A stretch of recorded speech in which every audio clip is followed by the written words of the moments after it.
Hey guys, so Chris Velasco with Engadget and a bunch of other tech journalists that are also very cool.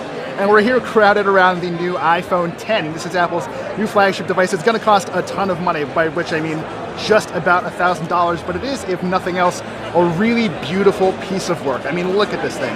It's got glass on the front and the back that allows for wireless charging. Apple's own wireless charging mat, however, will arrive next year for whatever reason. We do have that wireless charger as well, but let's take our time with the iPhone X. It is a beautiful little machine, as you can tell. You've got the stainless steel on the sides, the glass on the front and the back, and that interesting new dual camera. Now we've got two cameras there. Both are 12 megapixel that do work together to, among other things, do sweet AR applications and just take really good shots. Let's actually jump in there and try it out. It is worth pointing out that getting used to the new version of the interface on the iPhone 10 is a little weird. There is the home button, obviously. You've just got some beautiful, beautiful space. So you do actually have to just use a swipe up and down to access everything. So let's focus up. Just flick that one away. That was actually pretty easy. Let's jump into the camera real quick here.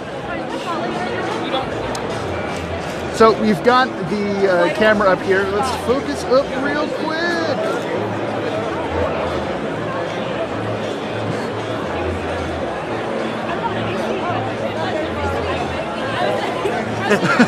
That's okay. Why don't you? Was I blowing you up? Nope. There we go. There's that focus. So, in addition to having the dual focus camera, we also have portrait lighting, which is very cool. So, I don't know if we can point this at someone right now. Maybe this guy? Yeah. Okay. Maybe that'll work. So he has been detected.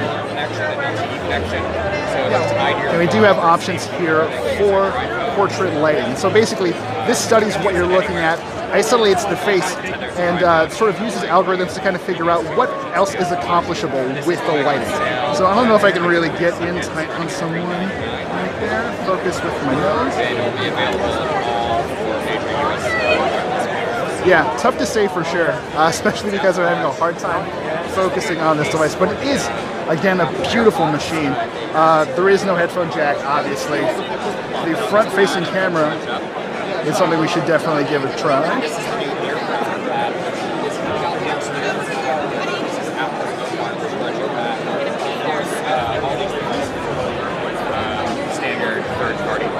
It's a really nice feeling machine. So I'm actually shooting this on a Galaxy Note 8, which generally I think has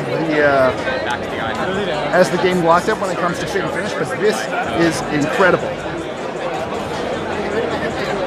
Again, we've got a 5.8-inch display, edge to edge. There's quite a bit of bezel going on here. If you run around the sides, let's take a quick tour around. Yeah, there is some space there. We do see some Android devices with fewer bezel, or littler bezels on the side, which is actually really, really impressive. It took Apple quite a while to get to this point, although just looking at it right now, it is a very, very pretty display.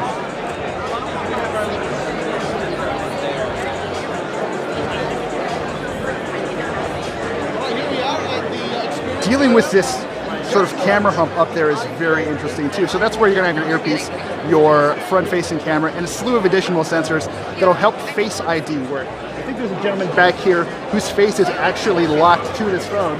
Let's see if we can actually get this going here. Do you mind if we try? Face unlock? Sure. Face unlock works. Look at it. It unlocks immediately. So, one more.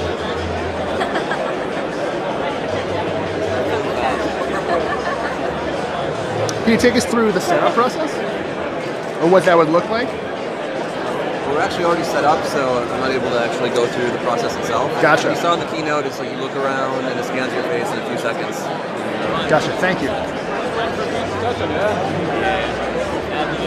So again, iPhone 10 looking really nice, feeling really nice as well. This is probably one of the nicest handsets I've ever felt and picked up, although we have seen a lot of really strong competition from LG with the V30 and obviously Samsung with the Note 8, and Essential out of nowhere with the PH1. I'm really curious about Animoji. So this is a new feature that let's pick.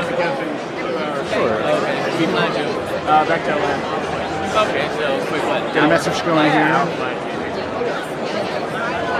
So how do we access Animoji? Animoji, you go into the apps, and then it's one of the apps right there. So this is me as an Animoji right now.